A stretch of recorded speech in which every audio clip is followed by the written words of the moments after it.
Today, I'll be speaking to the one and only Hugh Hendry about the relationship that he sees between gold, silver, and real rates. Then I'll be speaking to Weston Nakamura about some dislocations that he's seeing in the VIX futures markets. But first, I'm going to be speaking to Real Vision's own Max Wethe about the stories of the day.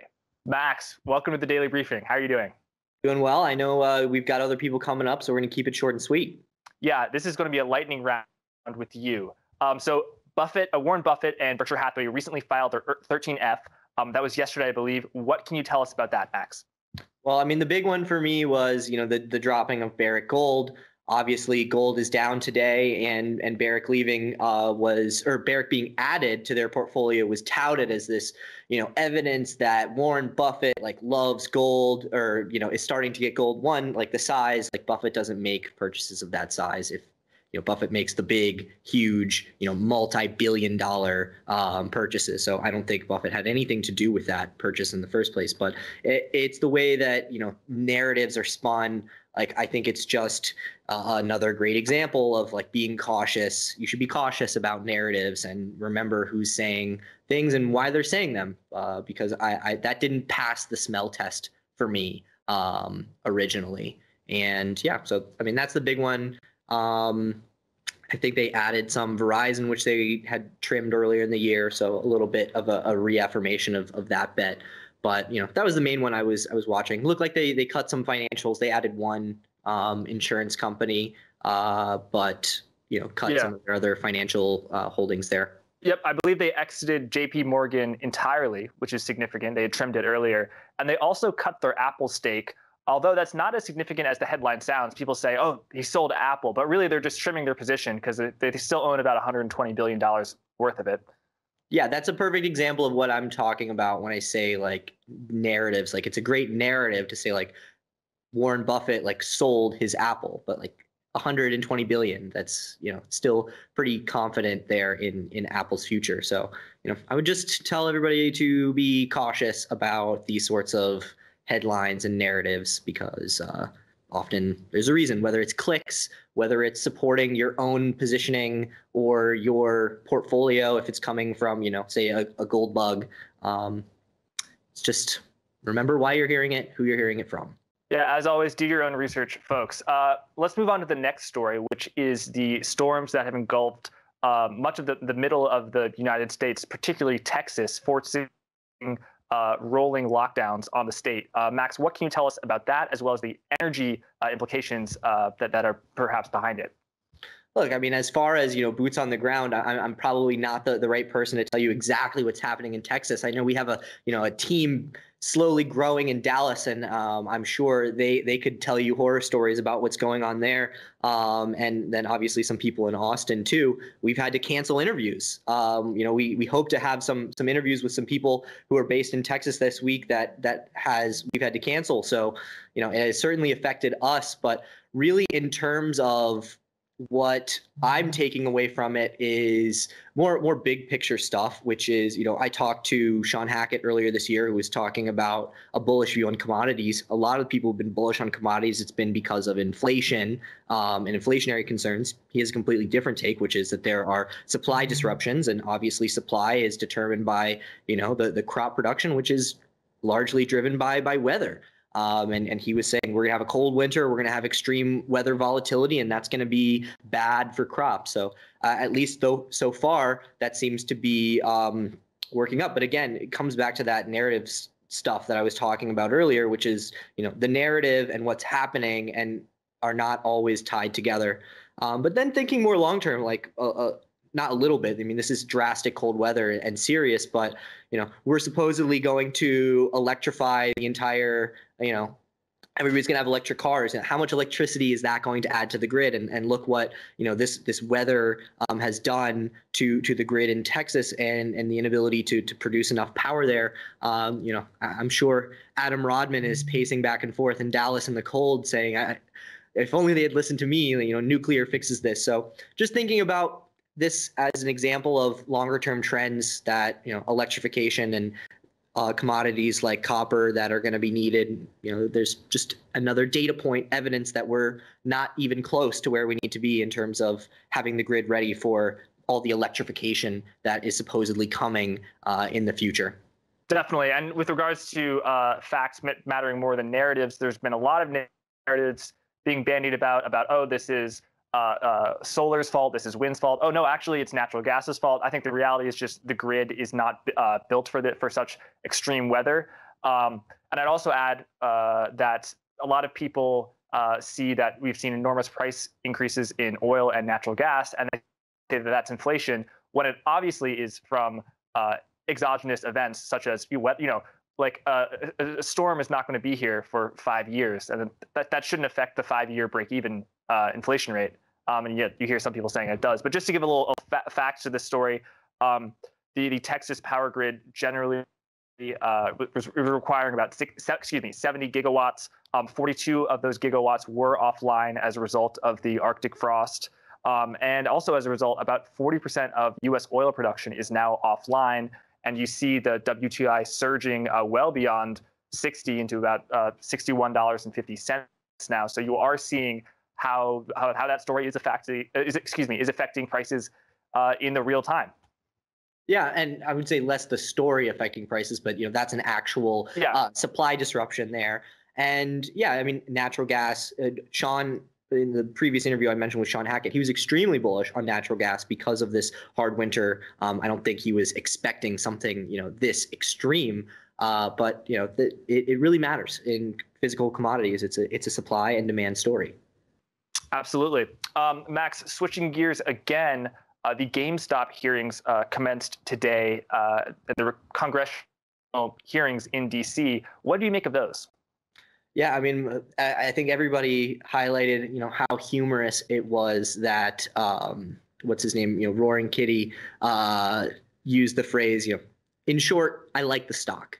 Which people say that's all the cover you need on, say, the sell side to be able to justify your shameless pumping of a stock because you want to get their next capital raise through your investment banking arm, whatever it may be. And look, that's all well and good. Like it's super funny that he's able to do that, but I would like the conversation maybe to shift into the idea that that's all it takes to defend shameless pumping. Like the conversation needs to shift to like this has exposed broken aspects of the system, but I want it to shift from sticking it to the man to reforming the broken system. And I've had a little bit enough of the stick it to the man stuff that's happening there. And then as well, GameStop, Robinhood came out and they said that they did not, favor hedge funds over their clients. I think that is true. Again, narratives really got away from themselves here in this, and it has lasting effects and oftentimes, negative effects for people who cling to those narratives. Very interesting, Max. I have some things to say about that, but we're going to have to move on to Hugh Hendry now. Thanks again, Max. Thanks, Jack. Hugh, welcome back to Real Vision. It's great to have you. It feels like just the day I was talking to Raul. Great to be back. Yeah, you had a conversation with Raul about Bitcoin on Twitter Live. That got pretty intense.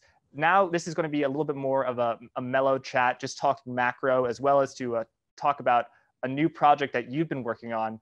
So Hugh, I just want to ask the ultimate question for macro investors, which is, how are you feeling about rates? When you came on with Raul in April of last year, rates were gyrating all over the place. The 30-year was very low. They were reaching record lows. Now rates have continued to increase. I know, Hugh, you've been looking at TLT. So how are you thinking about rates, and how is their rising affecting risk assets? Okay, so like you said, the last time rates were on their ass, around about 50 or 60 basis points. Much has changed, much hasn't changed, but certainly those rates. Where are those rates now? 1.3 or so. Yep. Yep. Now that has implications clearly for almost every asset class. In the absence, and it has been the absence of inflation for the much anticipated inflation of the last 10, 15, 20 years. Gold has kind of moved kind of in lockstep in terms of, and it's gained, I want to say, a convexity or an optionality to the notion of the situation spiraling kind of out of control and into the notions of deflation, which is to say lower bond yields have been good for gold, and gold has kind of moved as real rates, taking long rates and then accounting for expected inflation, have been pushed to historic wides, historic negative wides. So what is changing? Jared, what was for you? What was the most important macro event of the last week or so? And I won't give you time to answer that because I put a stopwatch for all of those of you who insist that I'm verbose. You're probably right. Oh wow! The interviewee has become the interviewer. I know there was a retail sales number out today at 5.3%. That was important, but by your groaning, I gather not. It was so unimportant. Hugh, could I turn the issue back on you? What do you think? Yeah, so I have no idea, but the thing that made me kind of sit up and think was the report, the annual results from L'Oreal, the cosmetics company, last week, who claimed that we're all set, almost a bit like the Prince song, we're all set to party like it's 1999, albeit they referred us back to 1919, which is kind of cute because, of course, that was putting the back of the last awful virus, major pandemic virus, clearly much more severe in its fatalities. But the record, the precedent, and I'm a precedent person, and from back then, from time gone past, people partied, people there was just a pent-up release. And people, and I'm seeing that. I live in a kind of party place. I live in a grown-up Disneyland, a fantasy place, and people, when they get here, they just want to let it rip, and I can see it in my reservations calendar. So I kind of think, what do I think? I'm gonna share my screen. God forbid if we pick up some porn or whatever, but it was clearly not me. It was my son or whatever. And I'm trying to find good old barcharts.com. There we go. This is simplistic, but this is going back to about 2010 or so. And it's the long-term positive chart in the ETF for the long bond. And this, you in a bull market, you'd be looking for retracements. You'd be kind of looking to buy it maybe round about there, and it's kind of not capturing it. And I'd probably come back to here, this level, whatever it is, 130, let's say. We tried a breakout back in 14, 15, we failed. We tried another breakout, we failed. And then, the real thing with the pandemic in front of us, boom, the thing moved. So back here, I get a rational bull of someone who was fearful of deflation would be thinking I could pick up treasuries. But with that L'Oreal statement, and with we're going to kind of put layers of makeup, and we're really, really going to party, I'm beginning to think now that it's going to come to a level, I don't think 120 would be too easy. It's going to get to a level where classic bull markets have to kick all the believers. I keep going back to the disciples in the garden of whatever it was, and like, hey, the centurions are saying it. This guy Jesus, the guy with the beard, and like, never heard of him, And I think we're going to have one of those Garden of Gethsemane, whatever it's called, moments. We should say it could probably trade in that kind of 100, 110 area. Now, clearly, that is idle speculation on my part, but I like to believe that I like to create notions of drama and then kind of ask myself how I would think. So I think it's going to be I think the economy is going to boom. And I think those long rates are going to be under enormous pressure. I don't believe that bull market is over, but I believe people will be led to believe it's over. So that's my thought experiment, if you will. Okay, so interesting. You think short term or maybe near term, there could be some pain in the treasury market. Hugh, I'm just thinking it's sort of over the last 10 years, the last decade, where we've had strong economic growth and low deflation. What you wanted to own was bonds, and you wanted to own tech. I see that neither of these two assets will perform well in your new party reflationary world. So you want to own the cyclicals, your cruise liners, your energy services. What else is in the Hugh Hendry portfolio according to this thesis that you just laid out? Well, there's nothing in the fantasy portfolio because all of my activities are centered on the island. And I think it's worthwhile, making that very, very transparent. But it is the mining complex. It's the commodity complex. And for that extends actually to Bitcoin, and which is to say, the assets that in the last 4 months have just been like a skyrocket, and it's a profoundly difficult and compromising position today because Raul was kept calling me a mean reversion guy, like he's like this funky S curve guy. I'm just this boring mean reversion guy, but so it may be. My compromise. So I find the movement has been so stark in especially the last 3 months, that I don't really want to commit everything. So again, let me push back. If normally I had 100% equity allocation, then I would today would be somewhere like a third of that, given risks, etc., given valuations, etc. So of that third, so let's say I had $100 million portfolio. I want to put $35 million to work. Okay, but today, actually, I'd only be putting probably about $15 million. I'm trying to flesh this out, and I'd have positions in mining stocks, and I've been out there talking about uranium and silver. Gold is really, really tricky. So we have this thing called Bitcoin to come back and quote from Bono and U2. Bitcoin is like a thief in the night. See the world by candlelight, and it's robbing, and it's robbing someone, and it's robbing gold. Like I said to you, gold has historically, this recent history has moved in lockstep with real rates. Real rates had a bit of a gyration the last 4 months. Where real rates are today, I think gold should be trading at around about 1950 or so. It's not. It's trading about 100, 150 less than that. If you were to put that into the capitalization, there's a lot of focus today on the size of the gold market and the comparative small size of Bitcoin. So gold, I think, is $13 trillion. And Bitcoin is closer to $1 trillion. But I want to say the movement in Bitcoin has been the movement has basically, gold's not trading at 1950 because all of that money, I want to allege, has gone in to Bitcoin.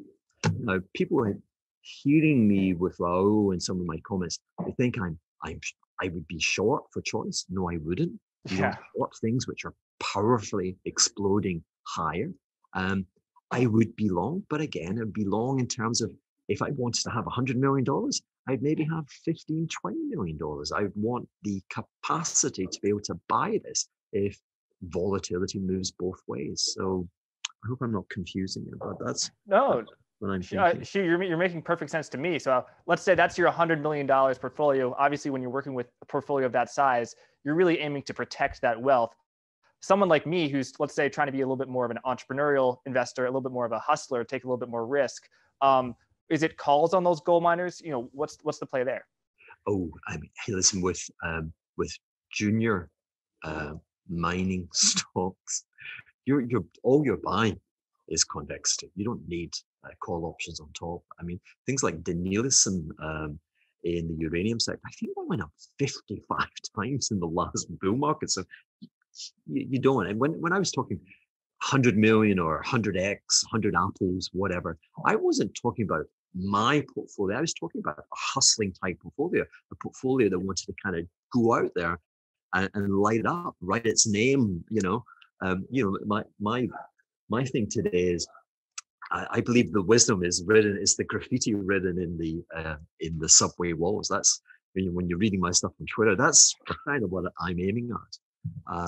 And that's so the hustler portfolio, I think I would just urge all you hustlers out there just to kind of, we can always see points A to B and we think, oh, if it goes to B, I'm going to be so rich. But the fact is not many people are as rich as that. And the reason is that the journey tends to be, oh shit, why did that happen? And actually, I've never heard of this guy called Jesus. Never. Yeah. Well, Hugh, you mentioned Subway and the Walls. I think that's a great transition to a new project that you've been working on, which is a short film, which we actually are going to air on the Real Vision YouTube channel. It's called Psychotic Cacophony. And, Hugh, can you describe what this film is about? And as you talk, we're going to include some footage from that project on screen. Wonderful. That's very kind of you guys and girls at Real Vision. And I put it out on my YouTube channel about 2 months ago, and I was such an idiot because it's something that needs an explanation. Visually, I think it is quite stunning, apart from the sections with me. But what I'm trying to convey is I'm trying to convey my life's journey.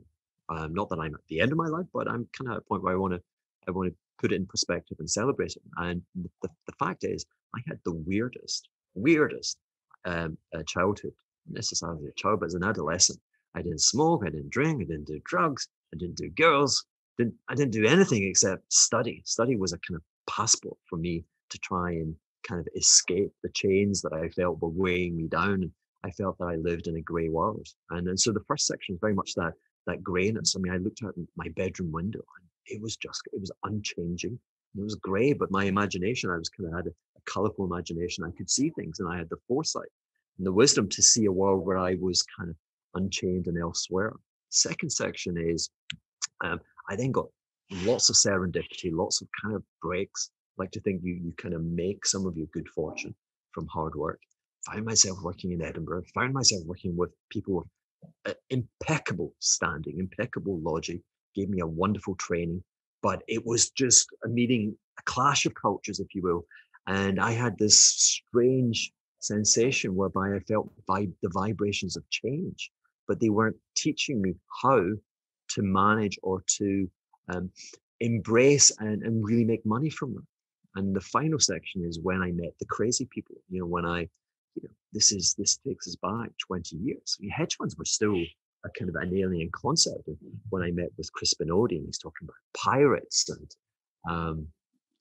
Hugh, sorry to interrupt. Chris Benody, he was the one who started talking about pirates. It's not you, because I always associated the word pirate with you. I owe so much to Crispin. The term eclectica comes from Crispin. He looked at my portfolio, and back in the day, I owned stocks with the name Plantation. In the year 2000, trust me, no one owned stocks with the name Plantation in it, or indeed junior mining stocks, or owned soybean futures. Maybe not the year 2000, but certainly year 2002. My portfolio looked like this curiosity shop from Victorian age. And when we think of like the Rolling Stones doing that kind of circus cabaret of lunatics, that was the office of Vody. I mean, we misbehaved like big time, like misbehaved in terms of the color and the crazy things that we were willing to believe and invest in. And that's what that final section is all about. That, the crazy people taught me to embrace change. And that power allowed me to launch the hedge fund. And then we take it to this, what proved to be my summit. I had about $1.5 billion under management. But I had been forced to compromise. And the pirate had become kind of Royal Navy stiff. I was about to bring that up. Yeah. Yeah, I'd become a stiff. It was the best of times potentially, financially, and yet creatively, it was the worst. So that's kind of, if you will, the three sections of my life. But I'm not dead. I'm intending to live a bit longer. And so I'm invigorated, and I'm here sharing this story. I want to share this story with you because I live underground. My message is very much underground, and it's very much written loud on subway walls. I am the graffiti anti-investor. Now, curiosity is different. It's different for everyone. For me, it's rock, it's roll, it's peace, it's everything. Perhaps, maybe just that's why I talk in extremes. Faith? You mean the demons, the voices in my head? We love it here at Real Vision. Hugh, thanks for sharing your journey. You just saw some of the short film on screen to the people at home, but again, it will be on our YouTube channel, and you can check that out. Hugh, so great to have you on Real Vision as always. Hope to have you back soon to pick your brain on Bitcoin, gold, silver. Hugh, we didn't get to talk about silver. I want to get you back and talk about that because I was hearing it's the Wall Street bets pumping up silver from 26 to 29. I'm saying no, it's not Wall Street bets. It's Hendry. I know. And behind me, I got some really talented people. I mean, the analysis that I kind of purported to tell you come from my old investment partner, Thomas Roderick, who runs a hedge fund now out there, a macro hedge fund, and doing very, very well with it. And the last leading shout wouldn't necessarily be silver. It would be owning industrial metals. But the mining stocks with the whole globalization or reverse globalization, there's a premium today from owning stateside or Canadian and US assets. Those are the ones that have got the stronger beta to the upside for many other reasons that we could discuss. Because of political stability reasons? Yeah. Interesting. All right. Well, Hugh, thanks so much. You've been very generous with your time. Thanks, and hope to have you back on the alarm. We're doing 15 minutes, baby. 15 minutes, We did it. Boom. All right. Dumb. Thanks, Hugh. Now, with the market plumbing, we're going to go to Weston Nakamura. Weston, how are you doing? Hey, Jack. How are you, sir? I'm doing well. So you made a post in the exchange about some dislocations you saw in the VIX futures markets. The VIX, commonly known as the fear index, which gauges the implied volatility on various options contracts. What was it you noticed? And tell us about this. Well, why is it significant? Sure. Just before I say that, the VIX is no longer the fear gauge. The VIX is the greed gauge. This has actually been brought up in Real Vision before, but because of this call skew, there's basically so many calls being bought. It's no longer measuring fear; it's measuring greed. So when there's S&P up and VIX up, it's not necessary. It just means that's actually just in line with greed. But with regards to my note that I posted on the exchange, yeah. So basically, last week I said that I noticed that there was a rather huge dislocation between the front month and the second month of VIX. So basically, you have VIX futures and the spot VIX. The spot VIX is like the S&P 500 index. It's not ownable. It's just an index. It's just a number. The futures you can own and trade. And the futures, more or less, they don't deviate from one another too much. But there was a massive, massive dislocation between the March VIX and the February VIX, which expired today. So it was soon to expire. And when that happens, when you have the second month and the front month spread, when that widens out, that dictates the direction of S&P. So when the spread widens, S&P goes up. When it contracts, S&P goes down. And so what I noticed was that because of this huge spread, the February VIX was essentially getting sold down. It was pulling the spot VIX, what you see as the VIX on the corner of the screen or whatever. It was pulling that level down. That was pushing S&P up. And then today, when the contracts expire, and March, the next front month, is 5 vol higher, you're going to see a massive spike in VIX, and then you're going to see a potential huge, sharp sell-off in S&P, or at least, the end of the all-time highs rallies. So that's basically what's been happening. Okay, so what you're saying is that as these February contracts expire, investors are going to have to either get out of that position or roll them up to a level of the VIX that is higher, and that the March VIX will now become the spot, and that will be higher. And tell us, what is the connection? Why, when the VIX increases, why does that mean that the S&P is going to sell off? What's the plumbing there? Sure. So if you look at the charts, so if you look at this March to Feb spread and the VIX index, so basically what you have is when there's a spread like that, right? When the second month minus the immediate front month, when that second month is lower than the front month, in other words, when there's less uncertainty 2 months out than there is in the immediate, that's going to cause for a sell-off. That's why that happens. That's the mechanics behind it. When that spread, when the second month minus the front month is negative, that means that there is more uncertainty in the immediate than there is 2 months out. In the immediate, as in 1 month implied out, and then vice versa. When there is more certainty, like normal life, when there's more certainty in the immediate than there is 2 months out, you get a directional upside to the index. Okay, that makes sense. I guess my next question is, where do we go from here? We have the VIX is likely set to rise. It is up today. We did see a sell-off in the S&P 500. Do you expect that to continue? Was this just a one-day a phenomenon that you expected, or is this something that we can expect from here on? So what I was highlighting in my note was like an extreme case scenario where you get something like minus $37 per barrel in crude, which is the exact same sort of setup. So around this time last year, you have USO, which is this oil ETN, which is structured the exact same way. They give oil exposure, they give crude oil exposure to investors by owning the front month and the second month CL crude oil contracts on CME.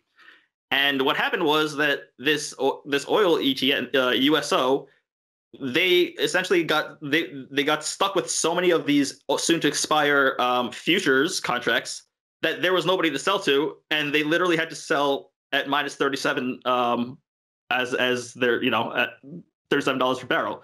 And that also has to do with because of the fact that they have to take physical delivery. There wasn't enough oil storage. You have to pay to get oil off your hands and all that kind of thing. But the same sort of mechanics apply here, where that kind of structure, and then after that, they now have diversified into more than just only the front 2 months.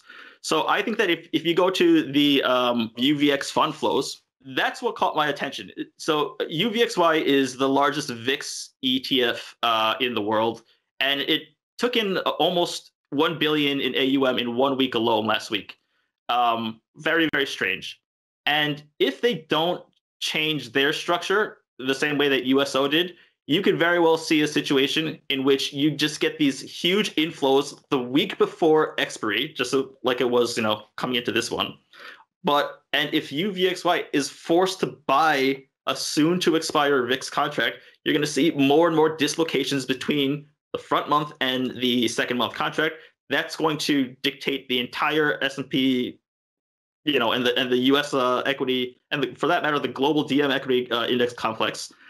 And it's just going to be dictated directionally, day by day, by what this ETF is doing and what their roll activity is. And so what's dangerous is that you could have very well have seen a situation in which, if a billion came into UVXY in a day, they'll be forced to buy February futures, VIX futures, which then they have to roll in the 45 minutes later, out of it, and they're going to be selling it to nobody. They're going to push VIX down to I don't know, 10 or something, or in single digits, which is the equivalent of minus $37 per barrel of crude. And should that happen, you're going to see an SPX rally of 10% in a day, followed by a minus 10% the following day, right? And it's just going to be insanity in the markets that have nothing to do with index fundamentals or anything like that, right? So it's incredible power. Weston, that's what you mean when you say a whiplash. Is you have all of this money coming in, they have to sell the spot price, or they have to sell the front month VIX future as it approaches expiry, pushing that price down and bidding up the other one. That causes the market to surge. But once the expiry actually happens, it surges right back down. So that's what you meant by whipsaw. Up 10%, down 10%, right? Right. And just the structure of the market, the structure of these ETFs, and the structure of the fact that there are so many funds that are simply just relying on a value at risk, a VAR model that's simply priced off of the VIX. They have, God knows how many positions and exposures, but they just look at one figure and they say, okay, if VIX is at X, we sell Y. And if VIX is at, Z, we will buy A amount, or whatever it is. Then it's just oversimplified. And that's why you get these huge index-wide swings on a strong retail figure, or whatever it may be that comes out. And then people kind of try to analyze it that way. And, but it's totally become a mechanical market in every way, in risk management, in fund structures, in passive fund structures, and in everything. Mechanical indeed. Well, Weston, as we close out this daily briefing, this is one of the very interesting things that you posted this on the exchange. There's so much more on the exchange. What can you tell us about that? Yeah, sure. So we actually just released our February edition of Inside the Hive Mind of the Real Vision Exchange. It's basically a monthly publication of what's going on within the exchange. This past month, it's backwards looking, but this past month in January was the most significant month for individual investors, perhaps in modern history, certainly, with not just GameStop, but the entire sort of movement of it. We being a social platform of discussing finance, we are very much relevant to this. Congress, House Financial Services Committee is meeting tomorrow discussing this with the CEO of Robinhood and all that. This is very, very topical. This is very relevant. I suggest everyone go to Real Vision's, the Real Vision Exchange. You can find it on my page, Wes Nakamura. Download it, read it, and it's really good insight. And you can tap into the hive mind of the Real Vision Exchange. Absolutely. If you like what Weston had to say, and just know that he is the king of the hive mind, he's the king bee. So you get all that honey in the hive mind. There are no kings. There are no kings. There are no. I'm not a queen bee. We're all worker bees. We're all contributing bees. There we go. Well, Weston, I think this is your second time on the Daily Briefing, right? It is. Yeah. Well, we have to have you on more often. It's always great to talk to you. Indeed. Thank you so much.